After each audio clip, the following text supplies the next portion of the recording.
subscribe the channel and press the bell icon.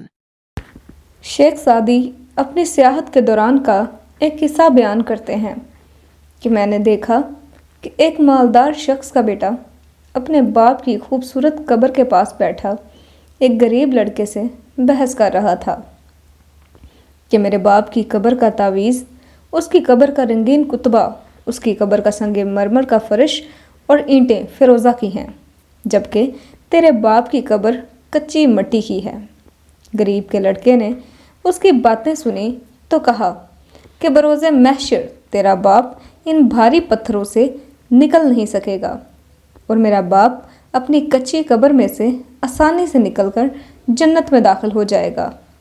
नबी करीम सल्लल्लाहु अलैहि वसल्लम का फरमान है कि गरीब की मौत उसके लिए राहत का बायस है और मालदार की मौत उसके लिए हसरत और नदामत का बायस है।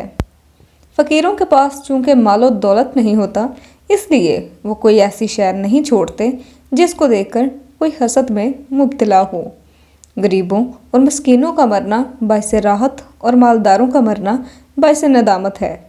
गरीब अपनी मौत के साथ ज़माना की सख्तियों से आज़ाद होता है, जबकि मालदार अपनी मौत के साथ आसाइशो आराम से आज़ाद होता है।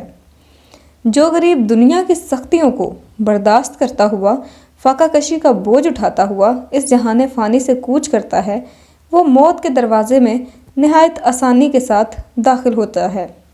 और जो अमीर नाजो नम में पला बड़ा हो, ज़माना की सख्तियों से नावाकिफ़ होता है, उसके लिए यकीनन मौत को कबूल करना नहायत तकलीफ़ दा अमर होता है।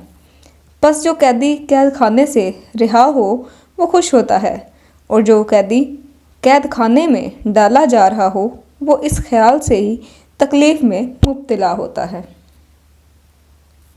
इससे पता चलता है कि हमें हर हालत में शुक्र इलाही करना चाहिए। दुनिया के मालो मता में इंसान की कामयाबी नहीं, बल्कि ईमान, अमाल सालिहा और इखलाक़ हसना में कामयाबी है।